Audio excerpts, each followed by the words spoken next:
Chapter number 36। यहाँ पर किम zone अपनी न्यू स्किल को चेक कर रहा है, इकोनॉमिक एक्टिविटी सपोर्ट फंड। इसके अंदर तुम किसी भी सिटीजन को एक टाइटल दे सकते हो और उन्हें फाइनेंशियल सपोर्ट प्रोवाइड करा सकते हो। ये स्टाइपेंड तुम्हारे अल्टीमेट सर्टेन के वॉलेट के अंदर के कैश से अलग है, मतलब ये खर्चे का पैसा एमसी के वॉलेट से नहीं बल्कि सिस्टम प्रोवाइड कराएगा। स्टाफ मेंबर के डेली वेजेस होंगे 100,000 वन। तुम एक साथ 300 स्टाफ मेंबर्स को रख सकते हो। असिस्टेंट मैनेजर्स के वेजेस होंगे 150,000 युआन और एक टाइम पे सिर्फ 100 असिस्टेंट मैनेजर्स रखे जा सकते हैं। किसी मैनेजर के वेजेस होंगे 200,000 वन और एक टाइम पे सिर्फ 30 ही मैनेजर्स रखे जा सकते हैं। एक सीनियर मैनेजर के होंगे 250,000 वन और एक टाइम पे 10 ऐसे रखे जा सकते हैं। और अंत में हेड ऑफ डिपार्टमेंट के होंगे 300,000 वन और एक टाइम पे सिर्फ ये 3 ही रखे जा सकते हैं। जियोन ये सब देख के काफी ज्यादा खुश था, फिर वो मुस्कुराते हुए सोचता है परफेक्ट, अब मैं दाबिन और फैकल्टीज की मैनेजमेंट टीम को स्टाफ के रोल्स असाइन कर सकता हूँ। पहले मैंने 700,000 वन हर हफ्ते का वादा किया था और रेगुलर स्टाफ के वेजेस भी मेरे इस वादे से परफेक्टली मैच कर रहे हैं। अब मैं जब भी इन्हें पैसे दूं तो मुझे फीस की चिंता करने की कोई जरूरत नहीं है। मुझे ये इकोनॉमिक एक्टिविटी सब्सिडी फ्री में मिली है, तो मैं फैकल्टी मैनेजमेंट के अंदर थोड़े और लोगों को हायर कर लेता हूँ। और ये मनी का अमाउंट भी कोई छोटा मोटा अमाउंट नहीं है। एक स्टाफ को हर दिन 100,000 वन, तो मतलब हर दिन 300 स्टाफ को 30 मिलियन। इन्हें यूएसडी में कन्वर्ट करें तो 100,000 को 100 यूएसडी होगा और 30 मिलियन पर डे मतलब 30,000 यूएसडी। अगर मैं हेड ऑफ डिपार्टमेंट से लेके स्टाफ तक की सारी पोजीशंस को फिल कर दूं तो मेरी इकोनॉमिक एक्टिविटीज के अंदर पूरे 50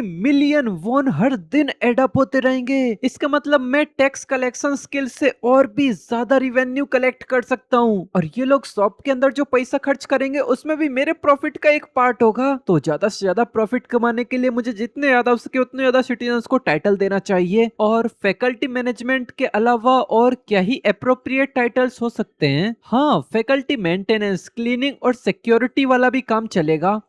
अभी के लिए इसके अलावा तो मैं और कुछ सोच भी नहीं पा रहा हूँ। और सिक्योरिटी पर्पसेस के लिए मुझे उन्हीं लोगों को लेना चाहिए जो साइक्लोप्स के अटैक पे सबसे पहले मेन गेट पे आए थे। पर अभी स्टार्टर्स के लिए किम दाबिन को हेड ऑफ डिपार्टमेंट का टाइटल दे देते हैं, जिसे जनरल मैनेजर भी कहते हैं। अगले पल को एंगफेंग सेट करता है, नोटिफिकेशन आ जाती है कि किम दाबिन को जनरल मैनेजर का टाइटल मिल चुका है। फिर वो थोड़ा याद करता है कि किम दाबिन की टीम के अंदर और कौन कौन था। एक तो ये फैटी जुन था और दूसरी ये पॉइजनस गर्ल यूए हेरिन। और अभी वो ये सब सोच ही रहा था तभी उसके बगल में एक नोटिफिकेशन आती है और वो हैरानी से इसकी तरफ देखता है। तभी सामने ही उससे दिखाई देता है कि एक नोटिफिकेशन में बताया गया है कि किम दाबिन की लॉयल्टी 100 पॉइंट्स तक पहुंच चुकी है। किम दाबिन को एक रिटेनर के तौर पर रजिस्टर कर लिया है और रिटेनर की लिमिट भी इंक्रीज हो चुकी है। ये सुनकर क्विंगफिंग खुश हो जाता है और कहता है वाह, जैसा कि मैंने सोचा था। ये देख के जियोन सोचता है कि जैसे किसी की लॉयल्टी 100 तक पहुंच जाती है तो वो वेसल बन जाते हैं। वेसल को रिटेनर भी कहते हैं। इसका मतलब जैसे ही किसी की भी लॉयल्टी 100 तक पहुंचेगी वो अपनी एबिलिटी को भी अवेकन कर पाएगा। देन वो सिस्टम में स्क्रॉल करते हुए कहता है कि चलो देखते हैं कि दाबिन ने अपनी कौन सी एबिलिटी अवेकन की। वो जैसे ही अपने सिस्टम पर क्लिक करने ही वाला था तभी अचानक से वो एकदम से थम जाता है। वो जब बगल में देखता है तो वहीं उसे खराटों की आवाज आ रही थी। बगल में ही पॉइजनस गर्ल यूए हेरिन एमसी के ही सोफा पे लेटे लेटे लात टपकाते हुए सो रही है। ये देख के किम जियोन सोचता है हाँ व्हाट। पर ये देख के येजिन काफी ज्यादा घबराने लग जाती है क्योंकि किम जियोन इनकी निगाहों में काफी ज्यादा अनफेथनेबल और बहुत ही ताकतवर पर्सन है, जो अगर नाराज हो गया तो इस बेचारी को काफी ज्यादा हार्ड टाइम झेलना पड़ेगा। और इस लड़की को ऐसे बेशर्मों की तरह सोते हुए देख के यहाँ योजन काफी ज्यादा घबराने लग जाती है और इसकी तरफ इशारा करते हुए कहती है क्या क्या मैं इसे जगा दूं? जो सुन के एमसी से इग्नोर करते हुए दोबारा अपना फोकस सिस्टम की तरफ लाता है और कहता है कि नहीं, उसे सोने दो। और वो मनी मन सोच रहा था कि यहाँ पर यो हेरिन ने अपनी ड्यूटी ऑलरेडी फुलफिल कर ली है। वो नाटक तो ऐसे कर रही थी जैसे वो बिल्कुल ठीक है, लेकिन देखने से ऐसा लग रहा है कि इसे काफी ज्यादा मेहनत करनी पड़ी है। उसने खुद को इतना ज्यादा थका लिया कि अब वो यहाँ सीधा कोलैप्स हो चुकी है। वो एक अच्छा रिवॉर्ड तो डिजर्व करती है। देन वो अपने इनविजिबल हैंड का इस्तेमाल करते हुए उसे सोफा से उठाता है और कहता है कि इसे सोने ही दो। देन वो आराम से इनविजिबल हैंड की मदद से इसे बेड पे लेटाता है और एक चादर से कवर कर देता है। ये जिन भी कहती है कि हेरियन को जरूर काफी ज्यादा मेहनत करनी पड़ी होगी, तो जिन बताता है हाँ सच में। देन उसे इसकी भी चिंता होने लग जाती है और वो बड़ी सीरियस अंदाज में पूछता है कि ये जिन क्या तुम ठीक हो? जो सुनकर ये मुस्कुराते हुए कहती है कि मेरे लिए तो यहाँ कुछ भी मेहनत वाला नहीं है, मैं तो पूरी तरह से ठीक हूँ। और वैसे हम अब नामपो स्टेशन के ट्रैक्स पर पहुंच चुके हैं। जो सुन के जियोन कहता है बहुत अच्छे, देन प्लीज अपने एफर्ट्स को कंटिन्यू रखो। तो एजेंट मुस्कुराते हुए फोकस करती है और कहती है ठीक है, ये सब मुझ पे छोड़ दो। अचानक से वो थम जाती है, उसका चेहरा डार्क पड़ने लग जाता है और वो घबराते घबराते हुए कहती है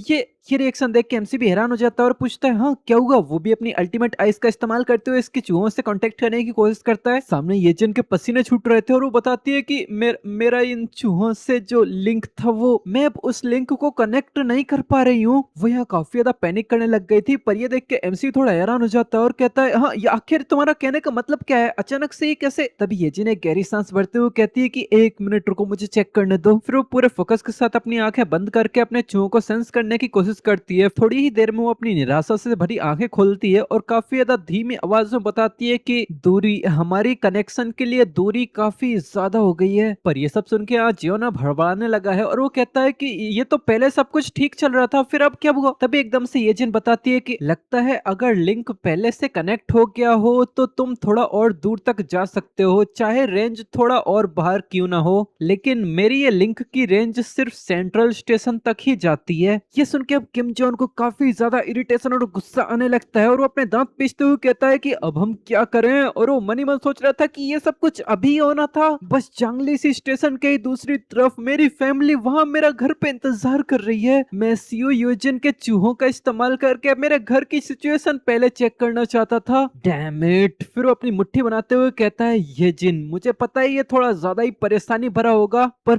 प्लीज कुछ भी करके सेंट्रल स्टेशन से दोबारा लिंक को स्टेब्लिश करो। जिसके लिए ये जिन तुरंत हाँ कर देती है। देन वो अच्छे से ध्यान लगाते हुए अपने चूहों पर फोकस करने लगती है। देन हमें दूसरी तरफ उन्हीं ज़ॉम्बी चूहों को दिखाते हैं, सब के सब पागलों की तरह एक ही डायरेक्शन में भाग रहे हैं। दूसरी तरफ जियोन सोचता है हमने हर एक पॉसिबल तरीका यूज कर लिया है, तब तक प्लीज प्लीज सभी लोग सेफ एंड साउंड रहना। फिर हमें यहाँ बेसबॉल और उसकी टीम और यहाँ चूहों की लोकेशन को दिखाया जाता है। सैम्योन और बेयमिंगोल से होते हुए अब यहाँ हादोंग्योंग की पार्टी एक चोरियांग स्टेशन नाम पे खड़ी है और इसी से 2 स्टेशन आगे यहाँ चूहों के स्काउट्स हैं। फिर हमारा सीन चेंज होता है और हमें चोरियांग स्टेशन का सीन दिखाते हैं जहाँ पर हादोंग्योंग की पार्टी है। ये लोग स्टेशन से सीढ़ियां चढ़ते चढ़ते यहाँ बाहर आते हैं और जब ये लोग बाहर कुछ देखते हैं तो ये काफी ज्यादा हैरान हो चुके थे। और यहाँ पर इन सभी लोगों के नाम काफी ज्यादा कॉम्प्लिकेटेड है, हर वीडियो में इनके नाम याद रखना काफी ज्यादा मुश्किल है, तो मैं इनको इनकी एबिलिटीज के बेसिस पे नाम दे दूंगा। जैसे कि ये बंदा कौओं को कंट्रोल करता है तो हम इसका नाम क्रोमैन रखते हैं। फिर हमें इन लोगों को ऊपर से दिखाया जाता है जैसे ये लोग अंडरग्राउंड स्टेशन से बाहर निकलते हैं। यहाँ सामने किसी जायंट के मैसिव फुटप्रिंट्स हैं जो सामने उसी तरफ जा रहे हैं जहाँ पर ये लोग जाना चाह रहे हैं। ये सीन देख के ये क्रोमैन तो अपनी ही दुनिया में खो चुका था, उसके मुंह से सिर्फ 2 शब्द निकलते हैं कि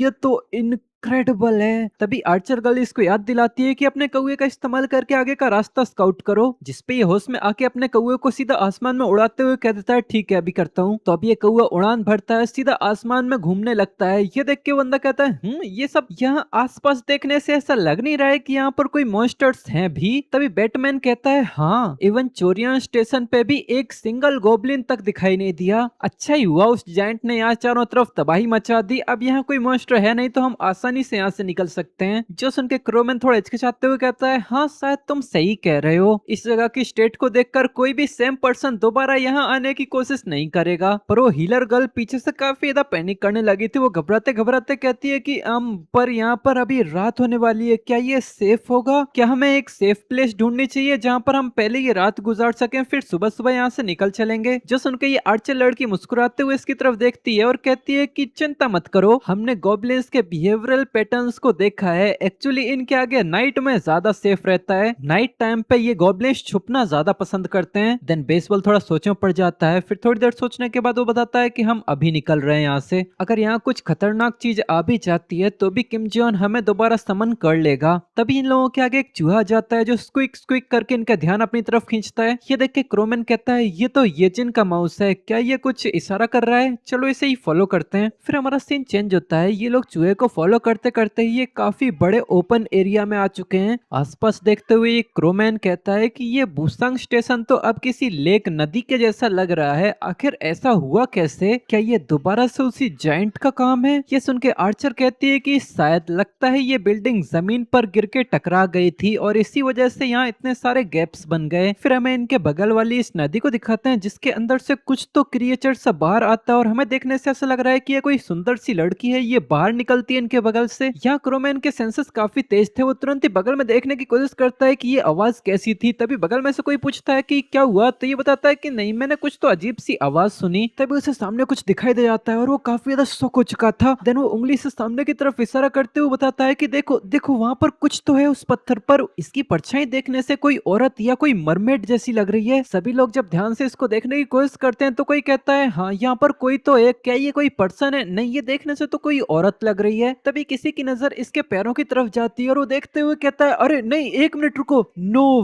वे। इनके शोर शराबे से यहाँ ये मरमेड भी अपनी आंखें खोलते हुए इनकी तरफ देखती है। तभी एक जोरदार कान के पर्दे फाड़ देने वाला साउंड इसके अंदर से निकलता है। यह आवाज सुन के सबके कानों में ही काफी ज्यादा दर्द सा होने लगता है। सब अपने कान पकड़ते हुए चीखने लगते हैं। वो हीलर गर्ल चिल्लाती है सभी लोग अपने कान बंद कर लो, वो एक सायरन है। और इसी सायरन के अपीयर होते ही ये चैप्टर खत्म हो जाता है। सो जाने से पहले इस वीडियो को लाइक कर देना और जितना ज्यादा हो सके उतना ज्यादा हाइप करते हुए जाना। मिलते हैं इसके अगले एपिसोड में, तब तक के लिए